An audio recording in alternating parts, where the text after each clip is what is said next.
Before we jump in, a warning that we are an explicit book podcast. Yes, that means swearing, shitty jokes, and a whole lot of dark humour that some may take offence to. Please check your trigger warnings on all of the books we cover. You've been warned. The episode starts in 3, 2, 1.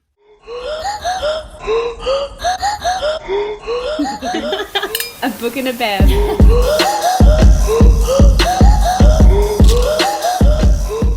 Hello everyone and welcome to another episode of A Book and a Bev. This week we are face to face with lies, deceit and a whole lot of questions. The main question being, are you team manuscript or team letter? That's right, we're covering Verity by Colleen Hoover. Oh my God. Woo! I don't know that the content of this book deserves a whoop. No. The story's good. I enjoyed it, but it was like, oh my God. It needs to be more It mellow. was kind of like a, oh. Yeah, that's right. You've just got to choke it down like Verity tried to do with her child. Don't. Oh my God. I thought you were going to say like she does with all of his semen because she literally tries to drown herself in it. The semen, it's the small child choking, and then it's them choking Verity. Spoilers. Look, if you're here, obviously, again, we are an explicit and full spoilers podcast. If you haven't read the book, why are you even here? I mean, we appreciate the support, but it's probably inappropriate in the circumstances. Unless you want us to totally spoil the entire book for you and we're actually reading it to you like it's a bedtime story. Oh God, this is a horrific fucking bedtime story. Isn't it just? Well, if you haven't figured out, we are your co-hosts, Bryony, Ellie, Georgia, and what are you guys drinking? Okay, look, I needed a drink after this book. I think we as a collective need a drink after this book. It's cheap shit champagne because your girl's on a budget. Well, I made a very last minute decision. My initial choice of drink was going to be, I don't know if many people have like the V8 vegetable juice available in their country, state / territory. In V8 vegetable juice for obvious reasons. No. Well, I didn't actually get vegetable juice. I got lemon lime bitters, so. I was not sure if I could stomach anything after this, but I'm just drinking my regular Jack. But I've mixed it up with vanilla Coke for no reason other than the fact that I was trying not to drink vegetable juice. We mean no disrespect to people who may have relatives and or friends and or loved ones who are currently in a vegetative state, and also have people who are related to them who may have drowned or may have an allergy or may have choked on something, because we're about to make so many jokes. We don't mean any disrespect, but we're fucked. Yeah.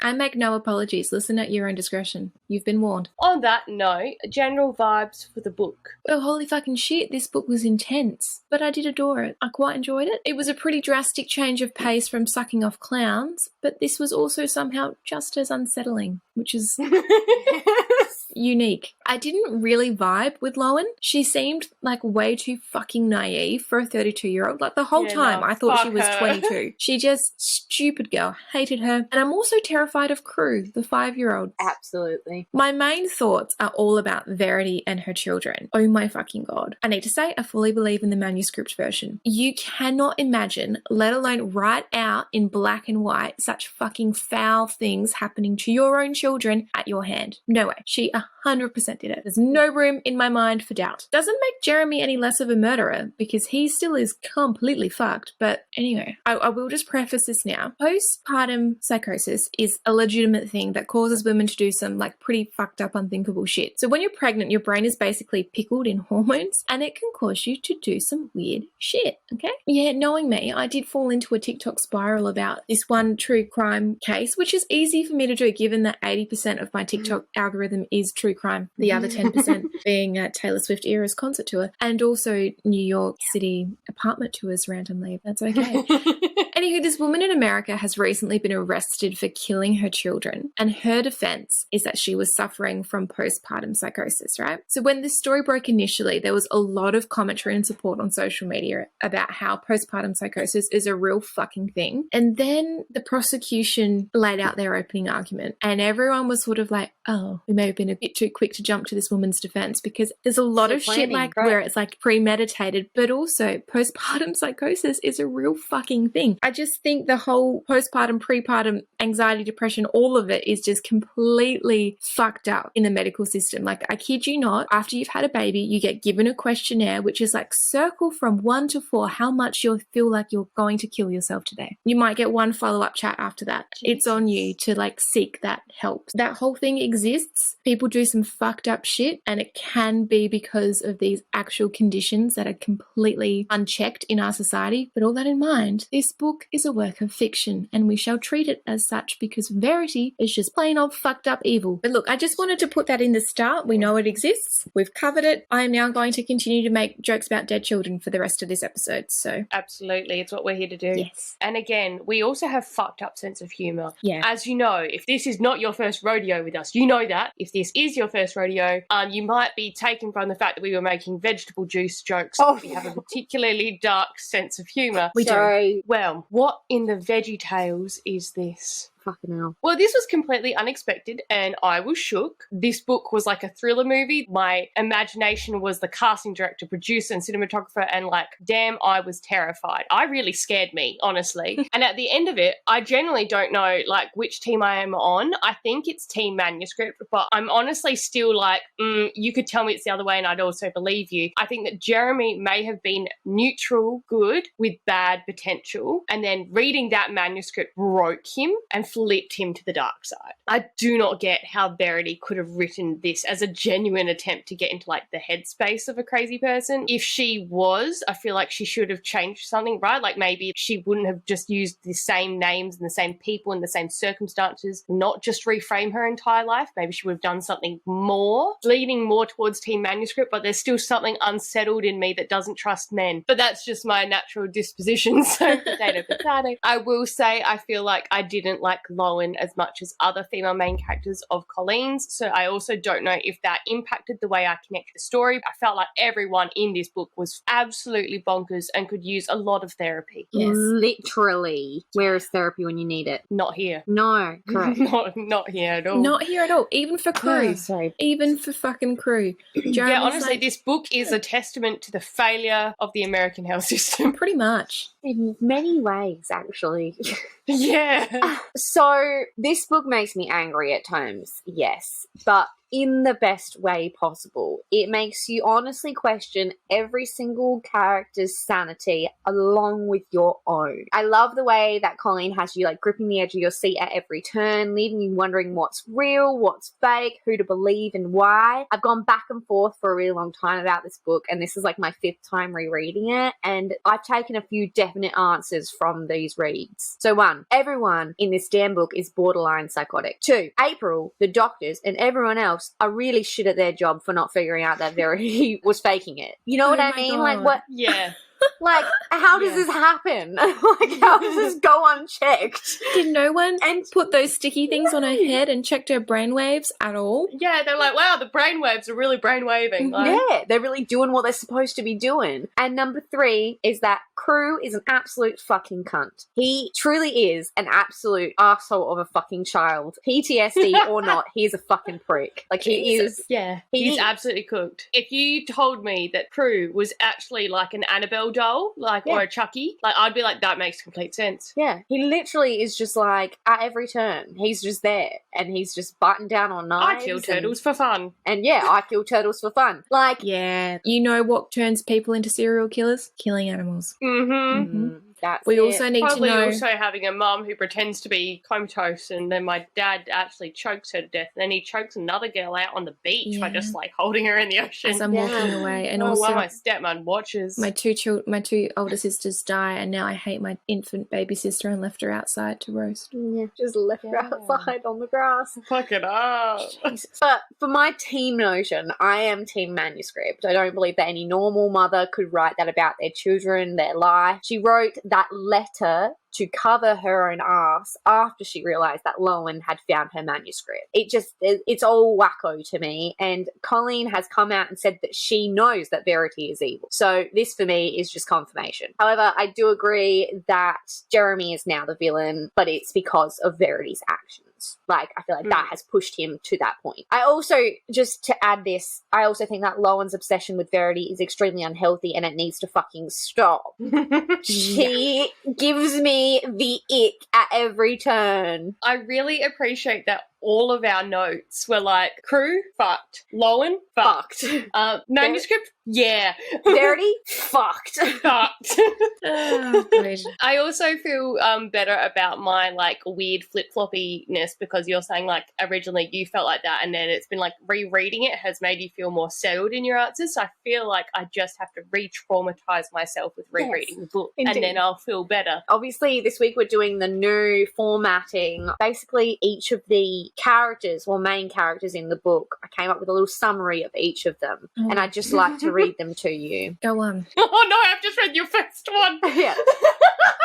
Okay. Verity, starting off strong. Vegetable wife. New York bestseller. Great actress, or is she psychotic? Or is she just a fucking weird cunt? She saw that taco ad where it was like, why can't you be both? Why can't you do both? And she was like, She's applied that in, I can. in every sense of the word. She's like, I can be a soft taco while I lay down and pretend to be soft in the head. And then I rise and become hard and crunchy. She is a soft taco. Mentally and physically. No, Jesus, fuck me. Okay, going off strong then. We jump straight from that to Lowen. Writer, stepmummy, Snoop. One of those people who would hang upside down to force a semen into her womb just to one-up a dead lady. Oh my god. Oh my god, that freaked me the fuck out. It was terrifying. You've known him for 2 It's not weeks, wrong, Lowen. Lowen, it's been 2 Calm weeks. down. She's like, let me It's been 14 just- days. And This also, is going to make everything better. you've seen the fate of his other children. They're all dead. Yeah, Yes. all of them, just dead. And then you've got the fucked up one.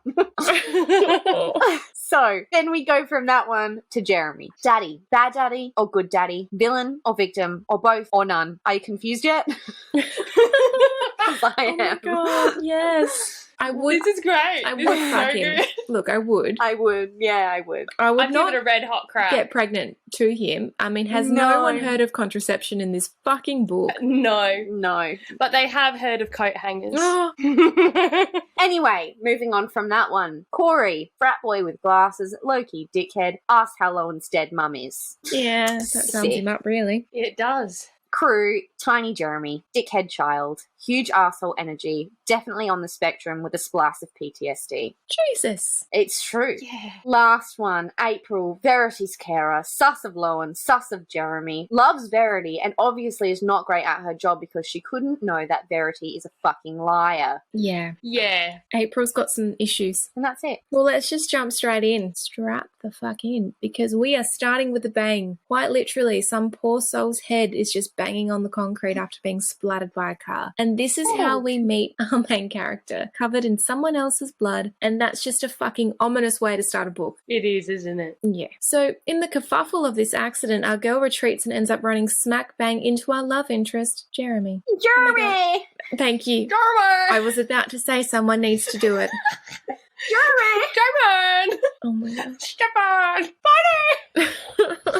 Look, Lowen's that fucked up, she probably would just start saying random names. So he is immediately concerned as this woman is just covered in blood spatter and she's not doing so well. He takes her to a coffee shop across the street to help her clean up. And he quite literally Oh, that's gives nice. her the shirt off of his back. So we obviously find out that our main character's name is Lowen, which is fucking weird. No offense to everyone called Lowen, Yeah, but sorry. as someone with a cooked name, your name is cooked. I can Bryony's say not that. cooked. I like Bryony. Anyway, they begin trauma bonding by comparing why the splattered man situation isn't that bad to them. Good. Good.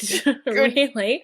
I'm sure the splattered person is actually having the worst day here, guys, but sure, make it about yourself. Yeah. Well, it does turn out that they've had a bit of a fucked up past. So Jeremy's pulled the body of his 8-year-old daughter out of lakes 5 months ago. Lowen has just lost her mother to Yikes. cancer after being her carer for the last year. So they've got things in common. That's good. Turns out they both have meetings to get to, so they go to leave. Guess what? They're in the same meeting. What a brilliant coincidence. At this point, I would like to thank the splattered man for introducing these two star-crossed trauma-fucked souls. Thank you, kind sir. Your death means something. It does. We don't know your name. I shall name you John. Rest Thanks, in peace. John. What we learn is that Lowen is a struggling writer who used to date or maybe just fuck her editor Corey, and Jeremy is the husband of Verity Crawford, the author who has written these crazy bestsellers in this suspense thriller series. And it turns out she too was splattered by a car or in a car and can no longer write her books because she is a vegetable. Her team wants Lowen to finish the series for her. Lowen is also strapped for cash because her mother was a lying, dying cunt and she's about to be evicted from her apartment. What the actual Wow. fuck, Mum? You can't. Imagine on your deathbed being like, surprise, I've left you in debt. Yeah. Sucked This in. book is actually not good for mothers in any format. No. Like, there's not a single good mum No. in the entire story. There are none. Jeremy tells Lowen that Verity was a messy bitch and he can't make sense of her office, so he just needs to have Lowen come and stay with them at their house to sort through all of her notes. Again, at their house. I just want to preface that because it's fucking weird. Wife's a vegetable, recently deceased daughter, come stay on a holiday vacay? It all tracks. Well, Lowen's nearly homeless at this point, so she's like, this is the perfect opportunity for me to get back on my feet. Thank you. Look, I can't actually blame her for that. I mean, look. If you're about to be homeless, you've got no options. True. I'd I'm like, take it sure, up. I've seen horror movies. I'll just put a salt circle around my bed and we'll be fine. Crew would lick that salt circle and work his way in. Oh no! Why would you put that image in my head? Taylor, if you're watching this, jump scare. Scare, babe. The only voice of reason in this moment is Corey, so we should all be concerned. He points out that this dude is in a grief spiral after losing not one, but two daughters, because they were twins, and the first one died from an allergy, and then the second one clearly didn't go to the vac swim program and is also deceased. And then obviously there's the wife. Not back swim. The facts. Had she have learned Look. to starfish, she may still be here. True. Ellie's one-upped you, you dead child. Yeah. Fuck you, Harper, whatever her name was.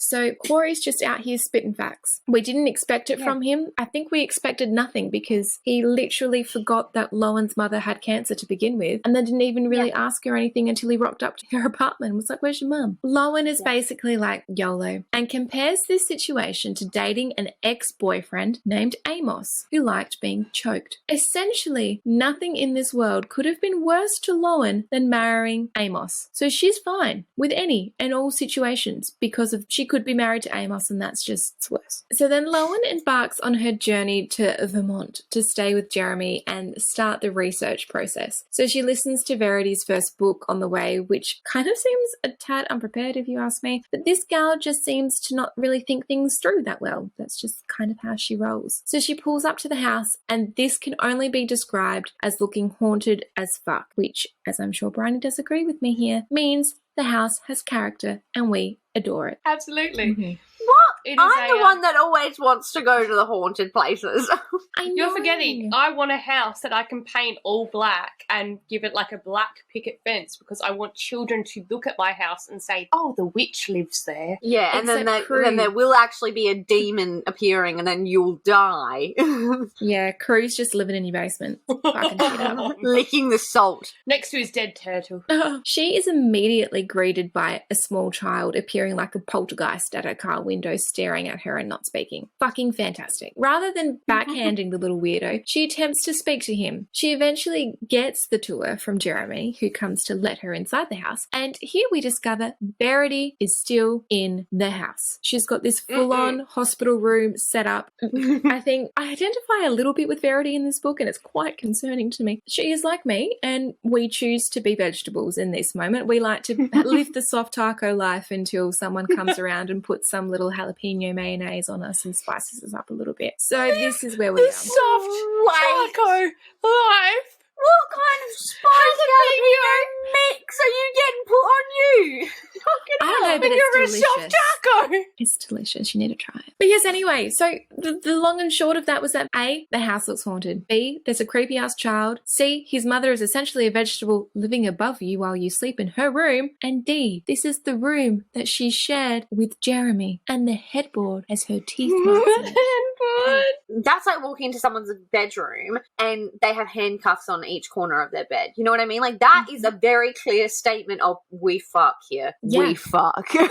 You know what what I mean? Like, people would walk in and be like, yikes, all right, fair. So you're confident, all right, seek the confidence, let's go. Yeah. But there's a whole, your daughters are dead, your wife is in an accident, I'm coming to stay here to take over her career? No. You've got your no.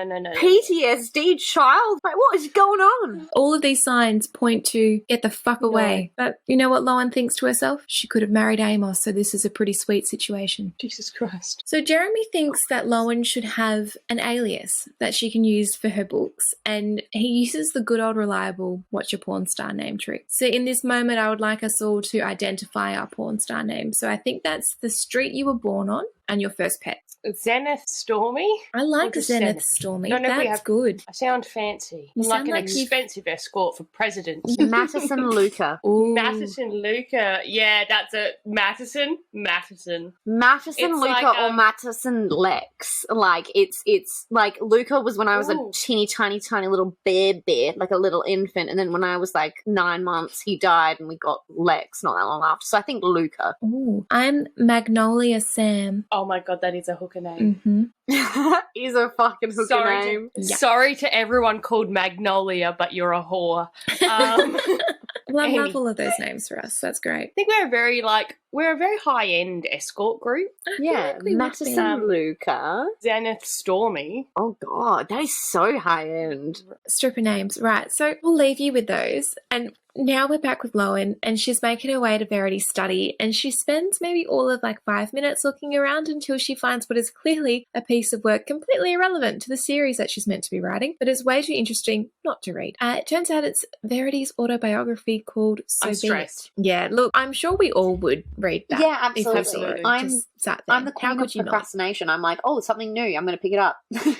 I know, and I'm the queen of like Oh yeah. other people's drama. Absolutely. Let me read all about your life. Yes. And judge it. So that's exactly what she does. And it starts off with how Verity and Jeremy met, and it's actually kind of cute. Verity's just attending some fancy event to try and fuck rich guys whilst wearing this like red dress, which she describes as fuckable. She meets Jeremy. Turns out that they have both lied their way into this event, and they end up in a stolen limo and basically became inseparable from that point forward. They essentially started living together almost immediately, which in my opinion is a red flag. And yes, I do have friends who are currently in those relationships. Yeah, there's the that's lesbian right. joke that you go on a first date and then you just you move in. Never and leave. You never leave. Yeah. So shout out to those people. We don't mean Never you leave. are the red flag. It's just everyone else. Essentially, that's what Verity does. She breaks the lease on her apartment, doesn't tell him, and just kind of starts living with him. And then the night he's like, "Do you want to move in?" Funny with me? She's about like, that.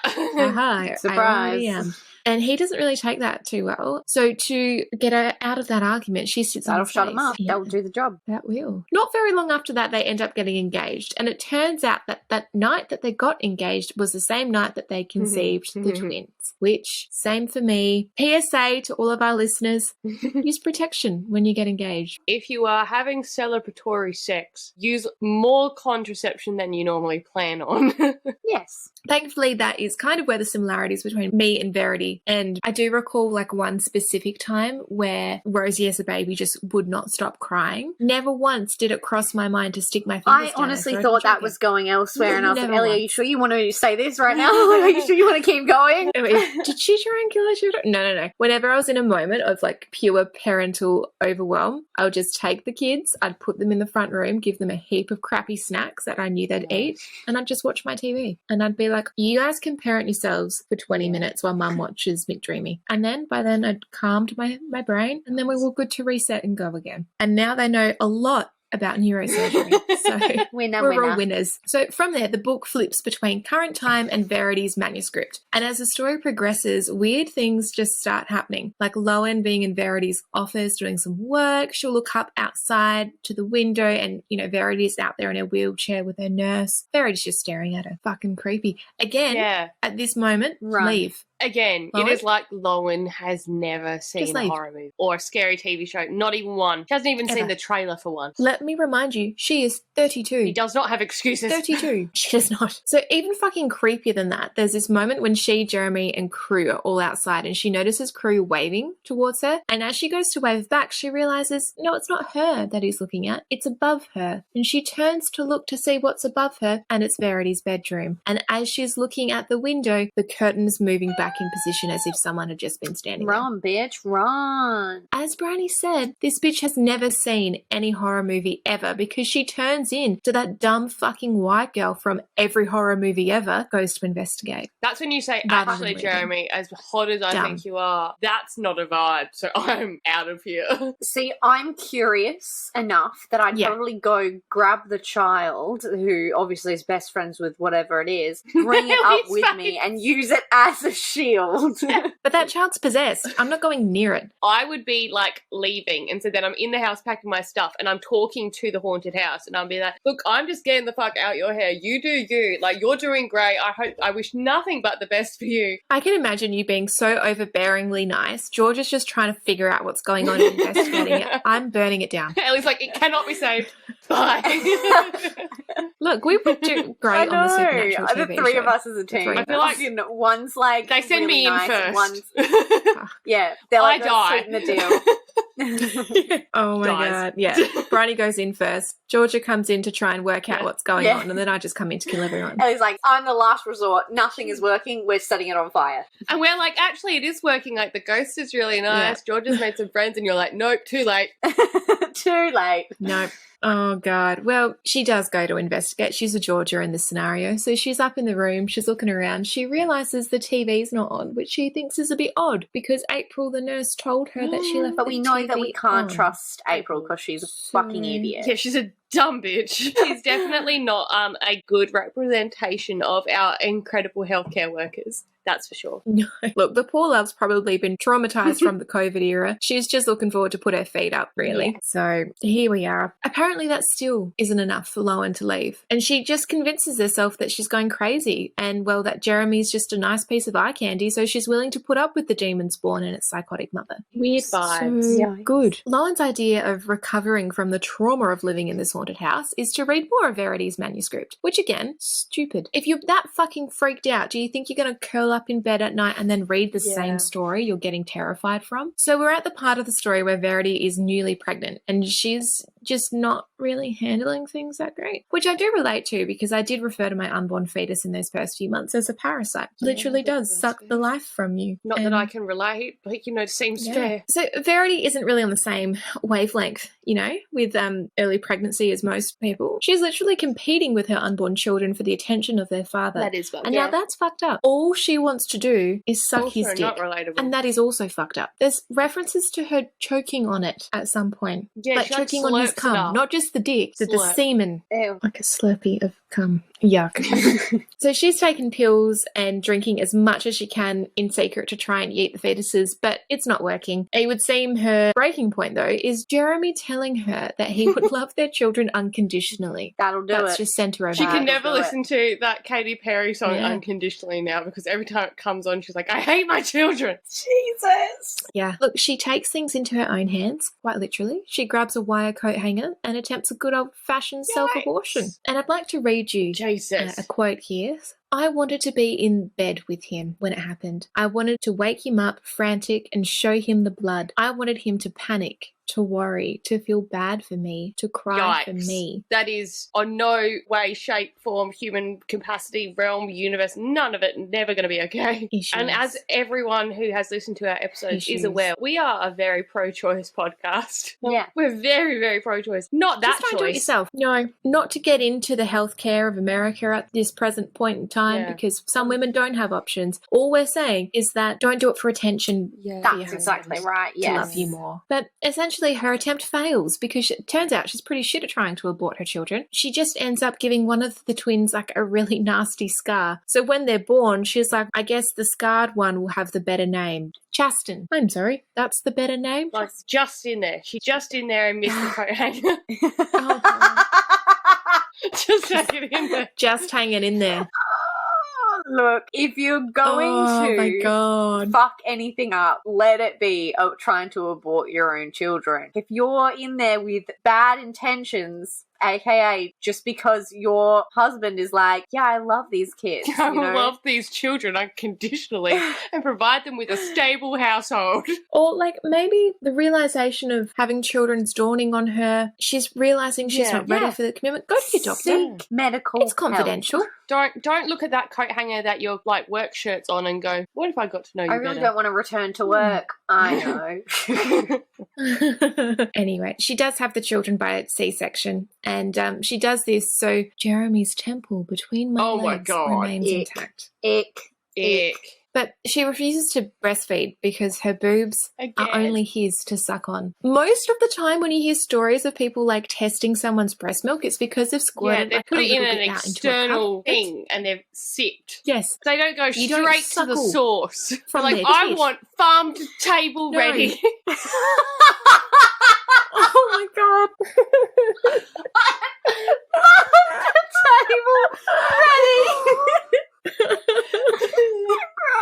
Oh no, that's just foul. So look, I'm traumatized. Thank God I finished my breastfeeding journey because I don't think I'd be going back to it now. Anyway, he's in love with the baby, she's in love with him, so therefore she must also pretend to love the babies, which she does not. So Lowen is basically pissed over the manuscript. And I mean, it's making all of us angry, but like she stops reading it and then she'll just be like, what the fuck did I just read? She'll be bent over because she's in physical pain because it's making her so traumatized, but you know, she keeps reading it. She's worried also she won't have kids, but if she does have them, she would want a partner like Jeremy. Of course she fucking would.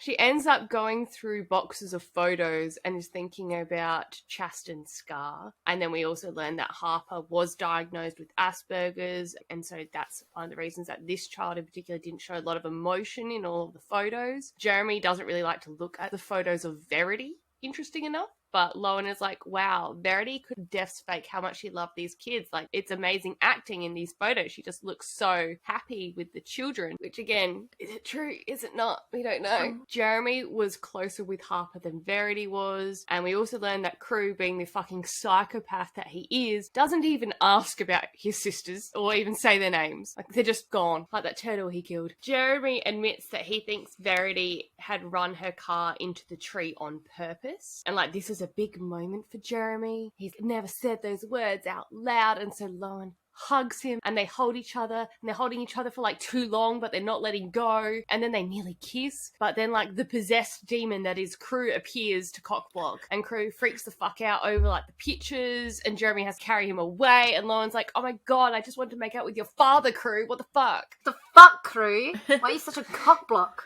Seriously. Crew was having one of those like demonic things when they can't see like an image of themselves because it like turns them crazy. Yeah. So Lowen is getting unsettled by the energy in this house, which also same girl. But she thinks that she is hearing someone sneak about the house at night. Again, why are you still there? Crew takes Lowen to basically look at a turtle he found, and this is when the demon child says that he killed the last one. But we really quickly skip over the dead turtle. Yeah, oh my God, it's Aylin and Rowan all over again on the beach. Oh my God. Oh, He's like, oh my God, I was just at this beach and there were all these dead turtles. Lisa's came from passion. His is just one of the red flags. He's going to be a serial killer. So after the whole dead turtle incident, Crew demands to be taken out to dinner because he is sick of not going out and enjoying his life even though his sisters just died. And so they just do that. They're like, absolutely, that makes complete sense, small child. And afterwards, the dinner felt like a date, even though, again, there was a small child. Jeremy goes to like look after Crew before anything can happen though, and so Lowen basically decides, you know what, I'm gonna read the manuscript to try and find some material for the wank bank because that seems completely fair. So turns out the material is obviously not wankable, and instead it's quite horrifying because Verity starts talking about how she would just leave the girls in the bedroom to cry so that she could sleep in. Oh my God. She'd wake up and act like a good mum while Jeremy was leaving for work, and once he was gone, she'd just put in headphones and go back to bed and let them cry it out. And like Fucking not hell. for And then 20 minutes. It's like for No. 5 hours. And then they'd be so tired by like the end of the day that he'd come home and she'd be caring for them. So then they'd be happy and he'd be like, oh my God, you're doing so amazingly. And it's like, actually, she's really not. I will say though, when I was in the early days of like first child, newborn, it's a struggle. You know, it's really hard. I can't imagine two Yeah. of them. That's fucked. But I remember my mother saying, just remember, drug dealers have children. So if the druggies can do it, you can do it. You're already better. So in this part of the manuscript, Jeremy is basically waiting for the doctor to give the all clear before they have sex again, which in a shocking twist of events, the man is wanting to wait and Verity is like, nah. Yeah, So we I get don't believe that. No. She's like, skewer me like a kebab. literally. So we get this quote. It was as if my tongue had driven him to a point of madness because he was pounding into me so hard it actually did hurt. It lasted almost an hour and a half because as soon as he finished, I sucked him off until he was hard again. Both times we fucked, we never said a word. And even after it was all over and I was crushed beneath the weight of his exhausted body, we still didn't speak. He rolled off me and wrapped himself around me. Our sheets were covered in sweat and semen, but we were too consumed with sleep to care. No. No, there's so much in that one quote that's just An no. hour and a half. Why would you ever put yourself through that? Just so much rigorous This activity. is one of the reasons I think the manuscript is fake. Because just no woman Lies. I've ever met would ever have done that. Because if they've had sex and it hurts, then she's probably bleeding, right? So then if he's Oh my god. done and she's bled on him and then she sucks him off. She's like a vampire. Oh god, she's a vampire! It's Twilight! She's a vampire! The only plausible explanation for that. Absolutely. So it is at this moment where Lowen goes, wow, these vibes are super cooked and no one can willingly have sex for that long and then be covered in sweat and semen and be like, great night's sleep. So Verity must be a psychopath. Night. Night. And that night, Lowen puts on one of Jeremy's shirts and then stares at the bite marks on the bed head. And you're like, Lowen, no. Lowen, stay. Get down. And Lowen's like, yes, I'm going to do it. So the quote we get is, I crawl onto the bed and lift up onto my knees as I face the headboard. I straddle a pillow and imagine being in this position sprawled over Jeremy's face as I grip the headboard. I close my eyes and slide a hand up into Jeremy's t-shirt, imagining its hands that drag up my stomach and caresses my breasts. So she's about to get off to the thought of Jeremy while staring at the bite marks of his vegetable wife. And then she hears Verity's bed, like the gears making the noise as it moves. She's like, actually, the aesthetics are off. I can't get off right now. Vibes are a bit iffy. Vibes Now are she iffy. thinks that as she's about to bite down on the same bite marks. But it gets worse. It gets worse. So she goes to bed. She's like, oh, you know, like half-baked wank session is better than none, so we'll take it. And she goes to bed. But then she sleepwalks into Verity's bedroom and is in bed with Verity and wakes up to be staring Verity in the face. She's hello, Actually Bobby! straddling Verity's head and is biting on Verity's headboard. Oh, no. I really do need someone to paint me the picture of how this worked out. Were they spooning? I want it to I be face to picture- face. I picture Verity's in the bed, like facing upwards, eyes open, and Lowen is curled up next to her like this, and Having a then great she night. opens her eyes, and like the faces are this far apart. The best bit about this to me is because obviously we know as people who have read the book that Verity is faking it. So Verity is probably just like, what the fuck is this bitch doing? Look at it. Shocking twist of events. Lowen's actually interested in Verity. Yeah. So obviously she panics, you know, she's just woken up in bed with Verity and again, she's not in love with her, but there's room for potential. So she runs out of the room screaming and Jeremy finds her as she is running away and ends up like comforting her. And he's like, oh my God, is this why you wanted a lock on the bedroom door? And she is like, yeah, that is actually why. Because turns out I have a history of sleepwalking and it's a bit cooked. When Look, she if first if said, someone "Does was this-" like, I'm going to need a bedroom lock because I do Yes. sleepwalk, I'd be like, thanks for the honesty, but it's also super creepy. But imagine if they didn't say anything and then woke up next to your vegetable wife. That's creepy. Lauren is like, I should tell you about that time that I slept walk as a child and walked and yeeted myself off of a porch railing. Fucked. Yeah, and then Lauren's mum was scared of her, kind of fair, and was like, I'm going to lock my bedroom door so you can't get in and you're on your own. Good luck. Godspeed. Basically, Jeremy climbs back into bed with her until she falls back asleep, and when he thinks that she is asleep, but she's not, he kisses her on the head. The next day, Jeremy is like, here's a crazy idea. What if I lock your bedroom door from the outside? And she's like, that seems super fine to me and doesn't raise any concerns there. Again, she has not seen a single horror movie. Lauren dives back into work to distract herself, but like April is giving her some serious side-eye. And honestly, April, shut the fuck up. You can't talk at this stage. Yeah, fuck off, April. Fuck off, April has zero credibility at all. Absolutely none. You can't throw stones right now, April. So Lauren ends up reading another part of the manuscript, and it's when Verity basically has a nightmare that Harper is going to kill Chasten. So that's fun. And Jeremy is like, wow, that seems like a super intense nightmare. Let's talk about it. And Verity is like, nah, let's give you a gobby instead. So as she's giving him the gobby, she's like, how many people have given you gobbies before? And they're like talking about their past lovers. And then we get this quote. It's odd how that didn't make me jealous, but 2 infants could leave me seething. Maybe it was because the girls were currently in his life, but all of his past whores were just that. In the past. On a side note, Ellie could not relate to this sentiment. No. So as he's about to finish, things are getting great for her, apparently. The girls start crying. And so he obviously goes, this is not a great soundtrack to get off to, the crying, wailing of my infant children. So I'm going to stop. And she's like, no, it's actually the perfect soundtrack. This is a quote we get, which again is kind of weirdly realistic in part. Let me explain. The quote we get is, I'd gotten so much better at swallowing compared to the first time I attempted it. I could feel him ready to come, so I pretended I was gagging. I don't know why, but that always set him off, thinking I was choking on his cock. Men. Verity is actually excited to care for Chasten after this gobby. So she gets him, she's like, yay, Chasten! But it's Harper crying. And she stares at Harper and is like, well, I did just have that really fucked up nightmare where you killed your sister. So maybe I should just preempt it by killing you. And this is where she starts to do a little finger dingle doodling and tries to choke Harper. God.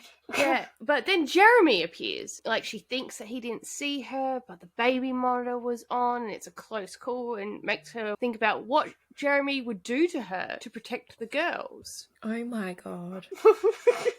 I just picture Jeremy. He's just walking in, and his wife's just 4 fingers deep in their daughter's throat.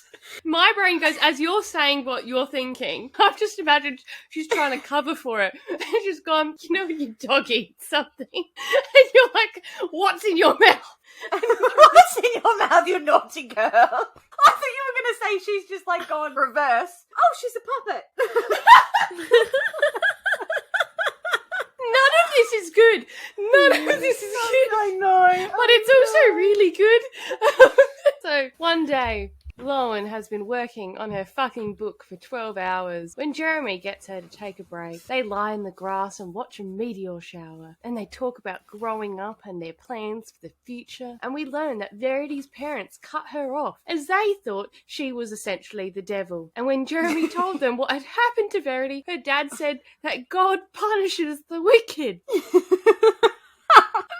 Imagine! Your daughter has been in a car crash, and he's like, well, she had it coming. Jeremy decides this is the moment to say that he's never read more than Verity's first book, because it was so hard for him to fathom such horrific content coming from her imagination. Which, yeah, if Jeremy. Only you knew. Exactly. I also think that it's probably a good time now to chuck in how Verity's main characters are the villains, and she says that she bases the main character off of Jeremy. So it's just an interesting little tidbit. And this is why Colleen Hoover is so good at her books, because she keeps you wondering. Guessing all the She just time. throws you off. So, Jeremy and Lauren have another almost kiss moment, but it ends with them laughing at the thought of him locking her in her room for the night. Good. Yikes.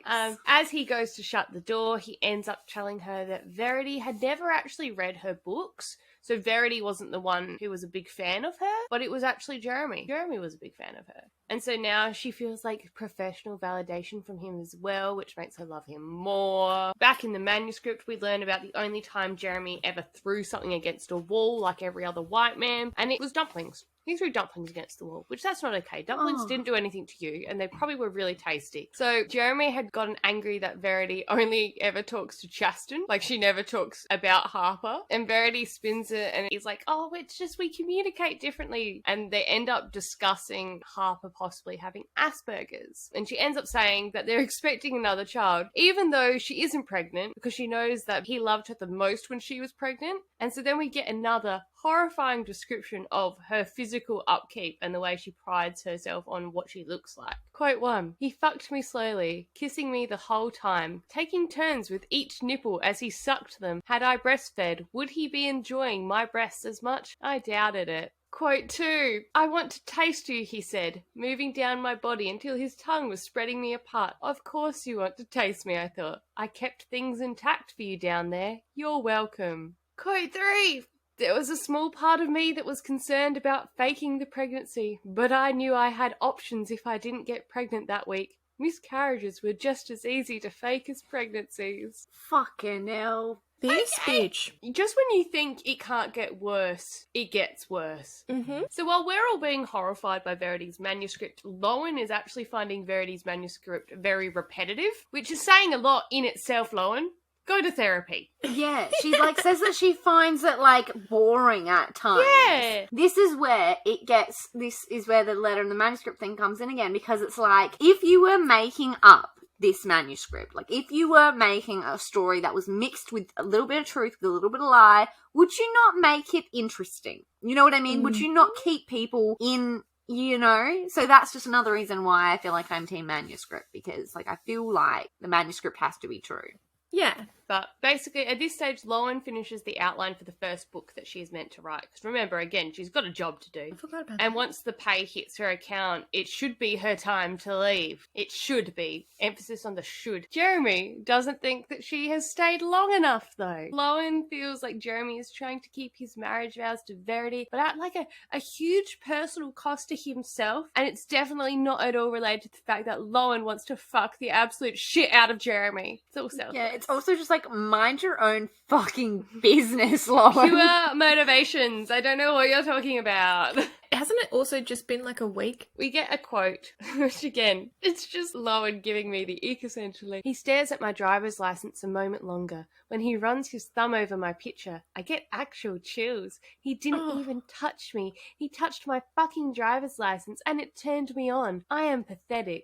Yeah, you are. Yes. Facts. Jeremy then realizes obviously it's her birthday, so he bakes her a birthday cake and does the whole I wipe the cake off your chin thing, and then they kiss and things are kicking off and they're basically dry humping half naked on the couch. But then I lift my head to watch him, but my blood runs cold when my eyes are pulled to the figure standing at the top of the stairs. She's just standing there watching her husband as his mouth roams over my breast. My entire body stiffens beneath Jeremy. Verity's fists clench at her sides before she rushes back in the direction of her room. No. No. Abso-fucking-lutely not, cunt. Get fucked. Absolutely not. For sure. He's literally just looked up, tit in mouth, sees What's wife. up? It's so much. But Lowen is get the fuck off me, Jeremy, because Verity is up and she is mobile. And he doesn't believe her at first, but she is I saw her. I am not lying. But when they go and check, Verity's tucked into bed, snoozing away. And Jeremy, weirdly in this moment, isn't angry at her and chalks it up to being a bit of work burnout and guilt for what happened between them, and ends up curling up in bed with her. Again, he's this is a completely rational reaction and I should definitely spend more time with you. And Lowen goes, even though this just happened, yeah, this is a good idea. Yeah. I mean, we all have to sleep sometime, and so she could wake up and kill me, but this seems ideal. Lowen asks if Verity could be faking her injuries, and Jeremy is nah, she wouldn't do something like that. She's not that type of person. And Lowen is well, I'm reading a manuscript that is definitely giving me the vibes that she is that person. So we're going to have conflicting opinions on that one.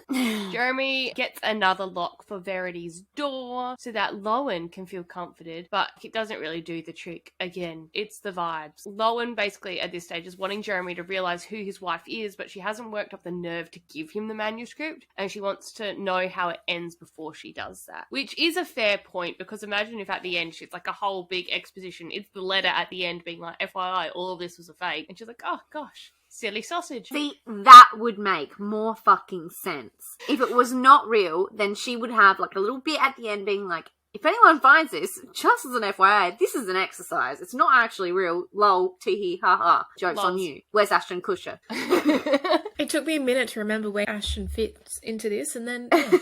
Anyways, leaving Ashton Kutcher behind, back in the manuscript we learn when Crew was born, they found this rhythm, but then Chasten dies. The girls were at a sleepover, and she had a nut allergy, and the kids' parents, where they were at the sleepover, everyone knew about the allergy. They were prepared, but during the night, the kids snuck into the pantry and got out new snacks, and they had nuts in them, and so she just never woke up. And we get these quotes as they're finding out about this. Quote 1, Jeremy went through a period of denial, but he never questioned that Chasten unknowingly ate the nuts. But I did. I knew. Every time I looked at Harper, I could see her guilt. I had been waiting on this to happen for years. I knew from when they were 6 months old that Harper would find a way to kill her, and what a perfect murder she committed. Even her own father would never suspect her. Her mother, though, I was a little harder to convince. Oh my God. Verity, you're sounding a little bit cooked right now. Just FYI. Just a little bit. You don't write shit like that. I'm sorry. And then... your daughter's just died and you're framing the murder on your the other child. one. But it gets worse. I miss Chasten, obviously, and I was saddened by her death, but there was something unpleasant in how hard Jeremy took it. He was devastated, numb. And perhaps he's an actual parent. Yeah. And other very common things with grief, their sex life basically dies with it. But apparently that's all one-sided and all in Jeremy, because Verity still wants to fuck. And again, just when you think it can't get worse, she's like, hold my drink. Part of me felt responsible. Had I just tried choking her again as an infant, or leaving an open bottle of bleach near her as a toddler, or ramming the passenger side of my car into a tree while she was unbuckled with the airbag turned off, all of it could have been avoided. So many potential accidents I should have staged. Had I stopped Harper before she acted, we would still have Chasten, and then maybe Jeremy wouldn't be so fucking sad all the time. Oh my God. She's you a can't. fucking psychotic cunt. It's literally so horrific to me that I don't have the words. I know a lot of mums, like me, they go on these TikTok spirals because I didn't have anxiety until I had my kids. And now I have such fucking anxiety when it comes to their health. It is insane. And you see, it appears in your algorithm, all of these families of children that are dying tragically. And then it's just, you hyperfixate on all of the ways your children can be taken from you, and it is fucking horrendous. Thank God we live in Australia and I don't have to worry about gun violence, because I can't even imagine how I'd cope with that. So you already have all of these thoughts in your head about all of the terrible ways your children could be taken from you, and hypothetically the shell of a person you would become if you ever did lose a child. And hypothetically, manuscript's not real. The fact that she was able to put herself in the mindset of trying to kill one of her own children is just unfathomable. That's why I am 110% this is her. And again, she had to do this. You can look at it and be like, well, Colleen wrote the book and Colleen is a mother. But again, it's not Colleen writing about her children like it's her real life lived experience. It's Colleen wrote a story about this character that for this reason is doing this.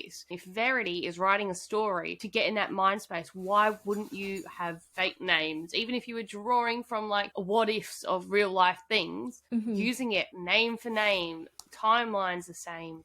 It's too much for me. It's too much to be fake. For sure. So Lowen finishes reading that and finds Verity in the lounge room. And Lowen just starts throwing things at her to test her reactions. Lowen is now 80% sure that she is faking the injuries. And at one stage she's cooking dinner and realizes that the TV is no longer playing and there's no one else downstairs but Verity. So she gets in Verity's face and is calling her a cunt. And is I'm going to go and I'm going to fuck your husband in your bed and you're going to listen. That type of thing. And Verity promptly violently wets herself. That's such an odd reaction. Like, given everything we know about Verity to this point, for her to piss herself in that situation. But also for her to be like, because we know she's faking it. So if Verity, who's faking it, has gone, what is a good reaction in this moment? Well, I haven't gone to the toilet in a while. It's like she does that on one hand because then she knows Jeremy will come to get her and she gets time with Jeremy because he has to clean her up because he's a carer. So that's like the manuscript side. But then the letter side of things is that she's put herself in this position to buy herself some time to get out of this situation with unscathed as possible, and now she's got this crazy woman in her house calling her a cunt and telling her she's going to fuck her husband. Anyways, so after Crew has gone to bed, Jeremy and Lowen talk, and Lowen is like, I feel bad for you, bro. Go put her in a home and live, laugh, love, my dude. Like, just go for gold. And so then they take two at sex and lock themselves in the bedroom. But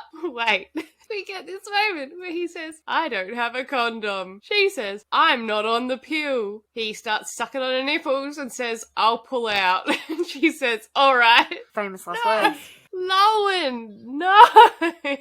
32 years old, ladies and gentlemen. The pull-out method is not strong. It is not reliable. We do not recommend, especially not if you are fucking a married man in the bedroom of his vegetable wife after she's wet herself. It's just not. No. And while the demon child is still in the house as well. Crew's in the cupboard. He's watching. He sees all. Jesus Christ. So, Jeremy goes, oh my god, I love the Ariana Grande song called Positions, and they begin to demonstrate the entire Kama Sutra and just like, she's basically a bop-it, and he's like, flip it, twist it, smack it. Oh my god. But then, again, just when you think this is already cooked, Lowen's like, hold my fucking drink. I have an idea. And the quote we get is, I open my eyes, my mouth inches away from the headboard, inches away from the bite marks Verity left behind from all the times he had her in this same position. When Jeremy's fingers slide down my stomach and accompany his mouth, I have nowhere for my screams to go. With the position he has me in, I'm compelled to lean forward and stifle the sounds of my climax. I bite down on the wood in front of me. I can feel Verity's teeth marks beneath mine, different, unaligned with my own. I bite harder into the wood as I come, determined to leave deeper marks than she ever did. No. No. No. No. No. Absolutely not. It's so cooked. I'm sorry.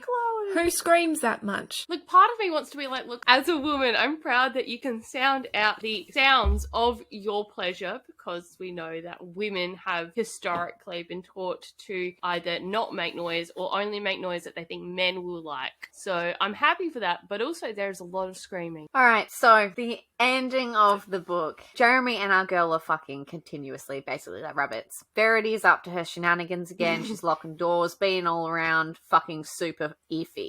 We read more of the manuscript. Verity drowns Harper in the lake by taking her out in a canoe and tipping it over, with Crew in it too. So she's like, well, I'll just risk it for the biscuit and also take my other child too. No wonder why he's so fucked up. It's an extremely traumatic scene, but we don't actually want to deep dive into any more dead babies than we already have, because this shit is fucked. To be fair, Verity... Harper's already doing a lot of the deep diving. Oh my god! I mean, you're not wrong.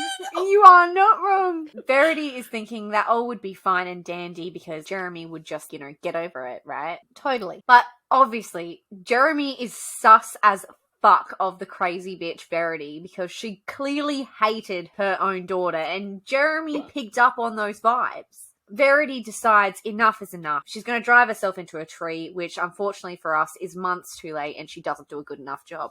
She does not get a participation ribbon. So Lowen and Jeremy are fucking some more. She decides not to tell him about the manuscript because he's putting Verity part-time into a home. He ends up coming in Lowen, and she puts a pillow under her hips so it all seeps down into her womb, because that's what would make this situation better. More children to be killed. Sick. Again, I have no can I words. just say, it's been 2 weeks. 2 weeks. 2 weeks. So we move on from that weirdly child-filled situation. Crew bites down on a knife, like the little psycho that he is, and our girl gets stuck at home with Verity while Jeremy takes Crew to the hospital because obviously he's just bitten down a fucking knife like a stupid fucking psycho. She freaks the fuck out and she puts the baby monitor in Verity's room and like runs away and like locks her in the room and then goes down into the office and reads the manuscript because she's like, I'm fucking watching you, you cunt. After everything she's been through, everything, wouldn't you just be like, no, I'm getting the fuck out of here, I'm sorry. Your car is literally outside. Just go down to a cafe for 25 minutes. For fuck's sake, Lowen. Yeah, but anyway, so she puts the baby monitor in Verity's room, continues reading the manuscript. When Jeremy gets back, he goes into the shower because he's like covered in Crew's blood. It's been a rough time for him, you know. So he goes to have a shower and she like looks up at this moment and looks to the baby monitor. And this is where, Taylor, if you're listening, skip 15 seconds. She sees Verity on her fucking hands and knees in the bedroom, crawling around like the fucking exorcist. And she, like, cocks her fucking head when she hears Lowen scream like a fucking demon. So... Absolutely not. Literal jump scare. Absolutely not. Basically, Lowen's like, fuck this cunt, and she goes and tries to assault the woman who is now pretending to be partially dead again. Jeremy is like, dude, that's my soft taco wife. What are you doing? And Lowen's just like, absolutely not, I'm not having this, and shows him the manuscript. And he decides to do what Verity tried to do to their infant baby, which is choke her on her own vomit.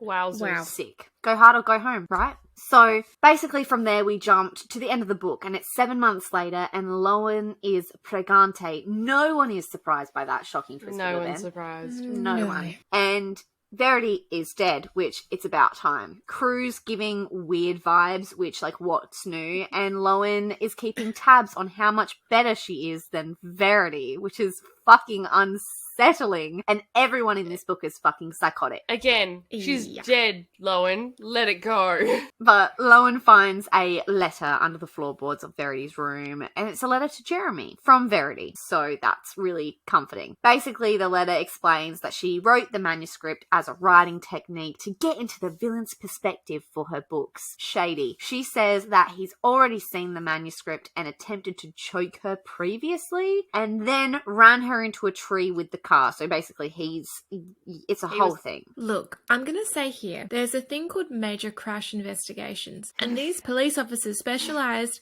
in working out the circumstances leading to major crashes, believe it or not. And I feel like if you were to have a major crash where the passenger airbag coincidentally did not deploy as you were an unrestrained passenger, but coincidentally you ended up in the driver's seat, questions would be raised. Questions would be raised, and questions would probably end up being answered. Even still thinking that the manuscript is legit and this letter is just Verity covering her ass, I still think that it's even possible that that bit is true, that he did already know about the manuscript. He did try to end her, but even still, I still think the manuscript is also true. Like, I maintain that I think that whatever Jeremy has done has been because Verity has broken him. And that's not to excuse him doing bad things. It's just, I think that's the catalyst for it. The only thing I don't get about that is that if he was the one to have choked her out, tried to kill her, why would he put her back in the house? Other than to make sure she doesn't talk to anyone. He still would have tried to have killed her. And I think he probably thought she was genuinely a vegetable. So there was probably a little bit of guilt there. And then there's Crew. But either way, like, we still end up back at point one, which is the manuscript is legit. Yeah. I don't believe a word she's saying. I think she's a fucking liar. She faked being the way that she is so that she could find money and time to take Crew because she was scared of Jeremy. It sounds something like a pathological fucking liar would say, so take that as you will. Lowen freaks and flushes the letter down the toilet, along with all logic and brain cells. Good one, Lowen. So now we're in the epilogue, which, if you haven't read the special edition of Verity, or you haven't looked online for the newer version that doesn't have the bonus chapter in it, this will be new to you. So this is like a little while later. Lowen has given birth to her bebe, and she's still keeping track on upping Verity, which is fucking weird. Her daughter's name is Nova, and her crew and Jeremy and the bebe go to the beach for the day after moving away from the old house. And if we track back, we remember that there was a lady who ran into Jeremy and Lowen at the shops, and Lowen had like tampons or something, and she was really like, oh, like, who's this new lady in your life, and your wife is living in your house and she is a vegetable, so weird vibes. She sees them at this beach, and Jeremy basically freaks the fuck out and he kills her. It's just a really super normal way to react to this situation. Yeah. Super calm. Reaction. And like this whole thing is where Jeremy's like, take the baby to the car, take the kids to the car, I'm gonna just go and talk to her and I'm just gonna deal with this. And then she turns around and he's like drowning her in the ocean. Yeah. Oh, her poor dog witnessed that. But I also think, okay, so worst case scenario, they don't kill her, right? She goes back to Vermont and she gossips that, oh my god, Jeremy has hooked up with that author that was meant to replace Verity, and now they've got a baby together, so they were definitely having an affair when Verity died. It would take a lot for them to string together that they killed her, because there's no manuscript, there's no motive other than the fact that they're having an affair, but she's a vegetable. He was just like, okay, I am a man, I must solve this problem, death. That is how his tiny man brain worked. So we take that really normal reaction and then we basically sidestep that and go to the next part, which is Lowen kind of freaking the fuck out. She's kind of like, whoa, this is a lot. But Crew is also showing some very odd behavior. He basically hates his little sister crying. So he decides that he's going to take matters into his own hands and take his small infant child of a sister and put her outside in the grass so that he doesn't have to listen to her. And as much as I'm sure we would all probably think about doing this sometimes, it is in fact not okay.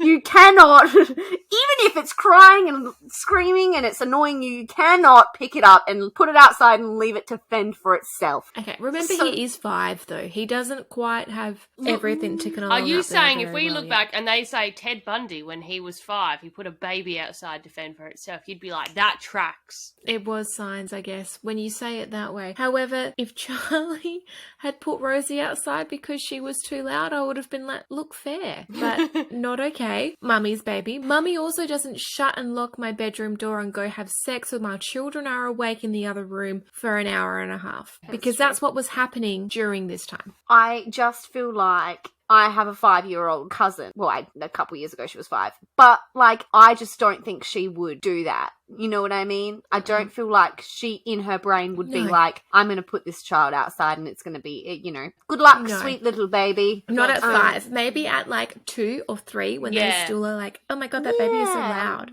But yes, so Lowen is basically stuck inside this house with a possible psychotic murderer husband, a PTSD-stricken child who's brainwashed by his exorcist mother to do weird shit, and a whole lot of bad luck. And that's where we end. Good luck. Yeah. I feel like if you had finished the book without that bonus chapter, you could still be like, oh my god, poor Jeremy. And then you read that and you're like, okay, no more poor Jeremy. Jeremy is actually fucked. After reading that epilogue, that bonus chapter, that's where I got to the decision that Verity is the bad person, but her actions have basically made Jeremy a bad person as well. Yeah. And look, if you don't have the special edition, because I do not, if you just look at it up on TikTok, that people film themselves just flipping the pages of the special edition, so you can just like pause it and read each page. Fuck it up. Okay, well guys, I do have a music reference for you this week, and it's Mastermind by Taylor Swift. And I used to think that this song was just like a beautiful little meet cute girl obsessing over boy overthinking kind of song, but no, now all I think of is Verity. So these are the lyrics. I used to think about this being like Akatar, but now it's like... No, don't let me change it for you. What if I told you none of it was accidental, and the first night you saw me, nothing was going to stop me? I laid the groundwork, and then just like clockwork, the dominoes cascaded in the line. What if I told you I'm a mastermind, and now you're mine? It was all by design, because I'm a mastermind. No one wanted to play with me as a little kid, so I've been scheming like a criminal ever since to make them love me and make it seem effortless. This is the first time I've felt the need to confess, and I swear I'm only cryptic and Machiavellian because I care. And the song ends with him discovering her plan, which kind of fits as well. So I told you none of it was accidental, and the first night you saw me, nothing was going to stop me. I laid the groundwork, and then with a wide smirk on your face, you knew the entire time. You knew that I'm a mastermind and now you're mine. Yeah, all you did was smile because I'm a mastermind. Except he didn't smile, he murdered her. But it's just the same thing. Oh, yikes. That is Verity to a fucking T. I'm traumatized. Yeah. I wasn't able to find any fan art for this book, so there's nothing there for you. Sorry. We're moving on with another spicy book, because why wouldn't we? You know us now. We are basically like a spicy book podcast. We're doing lots of spicy books. Fuck it up. Yeah, you just like to make me uncomfortable. It's great. But Ellie is going to fucking froth over this next book. We are covering Birthday Girl by Penelope Douglas. Yes, another P. Douglas book. Birthday Girl, it's age gap, ex-boyfriend's dad. I just don't like his name. I'll get over that. Yeah, Pike Lawson is good. Fucking good. You're telling me we could have an older man who has a stable income, who owns his own home, and does the dishes without being asked? Say less. But yes, so that's what we've got to look forward to next week. And yeah, we'll see you then. Also, be sure to let us know if you like the new format. Bye. Thank you for listening to our podcast. You can find us on Instagram, TikTok, and YouTube, if you haven't already, at A Book and a Bev podcast. Please rate, like, and subscribe. We hear that helps. We love and appreciate you, and we'll see you next week.